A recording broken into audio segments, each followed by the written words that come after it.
In school, you might remember showing your work for math problems. So it comes as no surprise that scratch paper is a really useful tool on a math section of a test. But it's also extremely useful for the verbal section of the GRE, and that's what we're going to talk about in this quick video.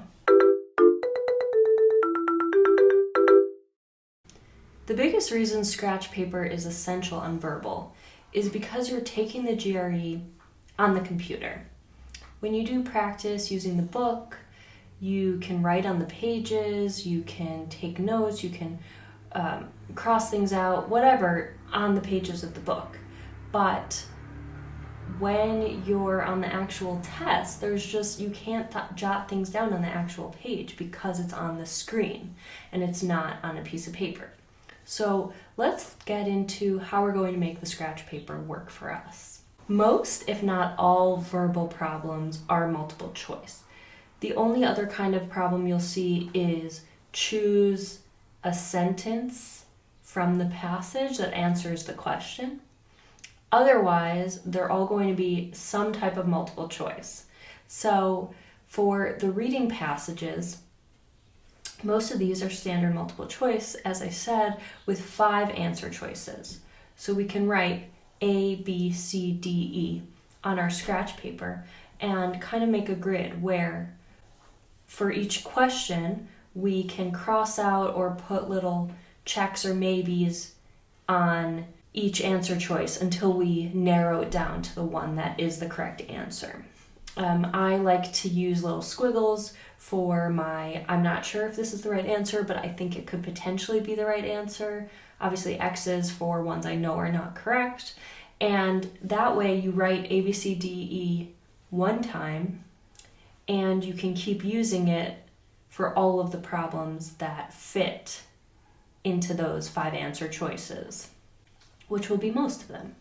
For the vocab questions, it really varies. We have sentence equivalence, which always has 6 answer choices, A through F. So we could easily use what we've already written down for verbal, for reading comprehension.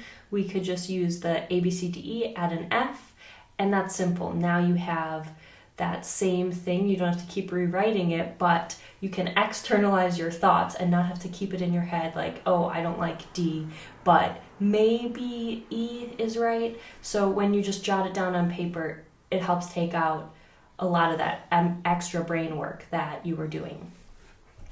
So that's that for sentence equivalence questions, but the text completion questions, which always come at the beginning of a verbal section, you have 3 different types. We have 1 blank, 2 blanks, 3 blanks. So each one adds more options or possible answers in the multiple choice.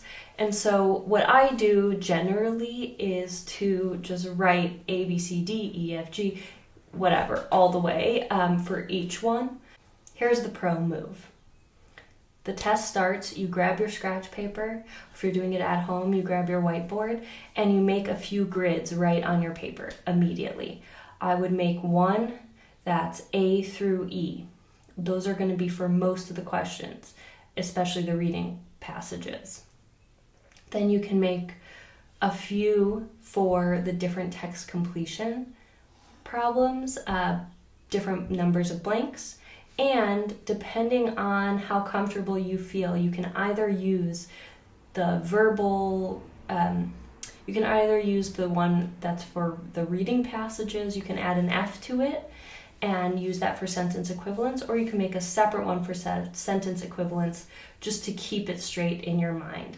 So I'm going to show you an example of exactly what this would look like, and if you draw this right at the beginning of the test, you're not going to need to keep drawing it, but then you have a really useful tool so that the fact that this test that you're taking is on a screen is not going to affect how you're able to remember and narrow down your answer choices and get to the right answer. Make sure to start practicing using scratch paper for verbal now. don't wait, and even when you're doing problems in the GRE official guide or any other practice on paper, have a separate piece of paper that's your scratch paper, so you can mimic that feeling of having a screen with the test on it that you can't actually write on, and the paper next to you that you can, and get really, really comfortable doing that. And so that is the best way to simulate that test experience as much as possible. Get really comfortable using scratch paper for verbal. And that's it for this video. Share your questions in the comments, and I will talk to you soon. Bye!